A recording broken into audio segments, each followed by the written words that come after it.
మా అమ్మ వాళ్ళు పంపించారు. ఇది చెకోడి, ఇవి చెకోడి, ఇవి చెకోడి, ఇవన్నీ మా అమ్మ వాళ్ళు పంపించినవారు అనమాట. సో ఇది అంటే గట్టిపోకూడదు అంటారు. ఈ చుప్పులు ఇది. నెక్స్ట్ ఇది పనసపండు ఉంటుంది కదా, ఇది ఆల్రెడీ కొంచెం అంటే వాటర్లో తడిపేస్తే కొంచెం హాఫ్ ముక్క తిన్నాము, కొంచెం ఇటు సైడు అంటే పాడయింది. చాలా బాగున్నాయి. ఆల్రెడీ అవి ఒలిచి పెట్టాను, నేను ఫ్రిడ్జ్లో పెట్టాను. అది మీకు చూపిస్తాను అనండి.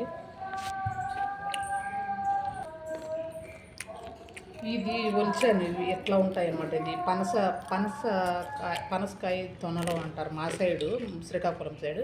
నెక్స్ట్ మ్యాంగోస్ కూడా తెచ్చారు, ఆల్రెడీ కట్ చేసుకొని తిన్నాను. ఇది హాఫ్ ముక్క అనమాట. సో చాలా టేస్ట్గా ఉంటాయండి ఇవి. ఇక్కడ హైదరాబాద్లో అది కిలో లెక్క అమ్ముతారండి ఇవి.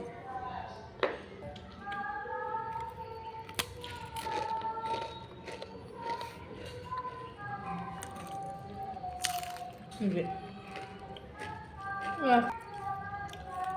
నెక్స్ట్ ములక్కాయలు కూడా తెచ్చారు.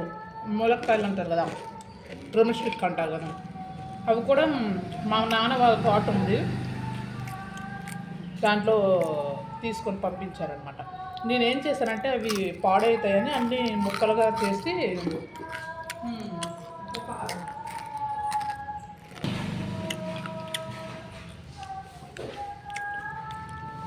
అవన్నీ ఇట్లా ముక్కలుగా చేసి ఇట్లా పెట్టాను, ఫ్రిడ్జ్లో పెట్టుకున్నాను అనమాట.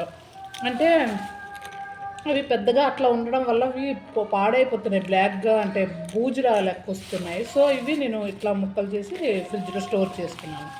మనకి ఎప్పుడు కావాల్సి అప్పుడు తీసుకొని క్లీన్ చేసుకొని కర్రీ చేసుకోవచ్చు. So that's it video. ఇంతే.